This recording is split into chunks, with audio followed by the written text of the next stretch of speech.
एक खबर प्रशांत किशोर को लेकर के आई। प्रशांत किशोर जो है वो सुप्रीम कोर्ट गए और सुप्रीम कोर्ट में उन्होंने एप्लीकेशन दी कि बिहार के चुनाव को रद्द किया जाए, और क्योंकि बिहार के चुनाव में आचार संहिता लगने के बावजूद पैसा बांटा गया, महिलाओं के खाते में 10-10 हज़ार रुपया दिया गया, इससे चुनाव प्रभावित हुआ। सुप्रीम कोर्ट ने जानते हैं उनसे क्या कहा?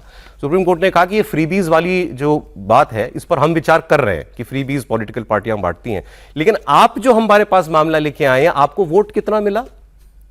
उनको सुप्रीम कोर्ट ने पूछा वो वोट कितना मिला था जो तुम ये शिकायत करने मेरे पास आए हो? कोई पार्टी कम मार्जिन से हार जाए, कोई बीजेपी के बाद जिसको मिला हो वोट सबसे ज्यादा, वो मुझसे आके कहे, एक भी विधायक नहीं है, एक भी आदमी नहीं, वो मुझसे आके कहता है कि साहब ये चुनाव प्रभावित करके जीत गए, तो फिर भी एंटरटेन करें। आप तो जमानतें सब तो ये लगभग हर सीट पर आपकी, आप किस कैपेसिटी में मेरे पास आ रहे हो और मांग क्या कर रहे हो कि चुनाव रद्द करो? एक खबर तो ये थी। दूसरी भी बता देता हूं, ये खबर थोड़ी सी टेक्निकल है मगर सीरियस है। सुप्रीम कोर्ट ने मद्रास हाईकोर्ट कॉलेजियम की एक सिफारिश पर एक जज के ट्रांसफर को लेकर एक आपत्ति जताने वाली एप्लीकेशन आई सुप्रीम कोर्ट के अंदर कि कॉलेजियम ने ये ट्रांसफर जो है ठीक नहीं किया, सीनियर जज थी, उनसे पहले परामर्श करना चाहिए था उनका ट्रांसफर करने से पहले। सुप्रीम कोर्ट ने बताया वो क्या कहा? सुप्रीम कोर्ट ने कहा कि न्यायिक दायरे से बाहर है, प्रशासनिक मामला है, नो सुनवाई। पिटिशनर ने कहा मैं हाईकोर्ट चला जाऊं, उन्होंने कहा कोई जरूरत नहीं है, हमारे संज्ञान में लाने के लिए धन्यवाद। मतलब कॉलेजियम की जहां बात आई, सुप्रीम कोर्ट ने कहा नो डिस्कशन, विचार ही नहीं हो सकता, विचार ही नहीं हो सकता इसके ऊपर। सर ऐसा है?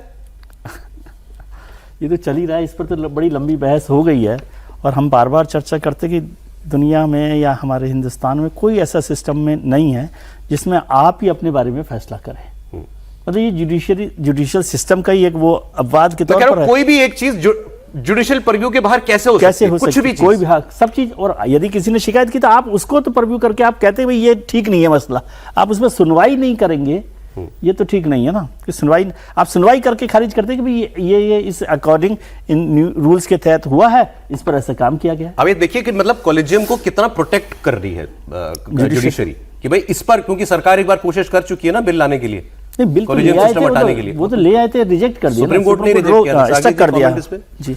नहीं, देखिए सही बात है कि न्यायालय कभी भी अपने अधिकारों पे हस्तक्षेप बर्दाश्त नहीं कर सकता, ये अभी तक की प्रक्रिया रही, और उसी प्रक्रिया पे वो नहीं चाहता कि इस मामले पे थोड़ा भी यदि वो एक कदम भी आगे बढ़ेगा तो सरकार को कहीं ना कहीं अवसर मिलेगा जो कॉलेजियन सिस्टम है उस सिस्टम को थोड़ा सा दाएं बाएं करने का। तो इसलिए कोर्ट ने स्पष्ट कर दिया, कोई स्पेस ही नहीं देना चाहता, कोई स्पेस नहीं देना चाहता, इसीलिए उन्होंने स्पष्ट कर दिया कि ये मामला यहीं पे खत्म, अब आप कहीं नहीं जा सकते।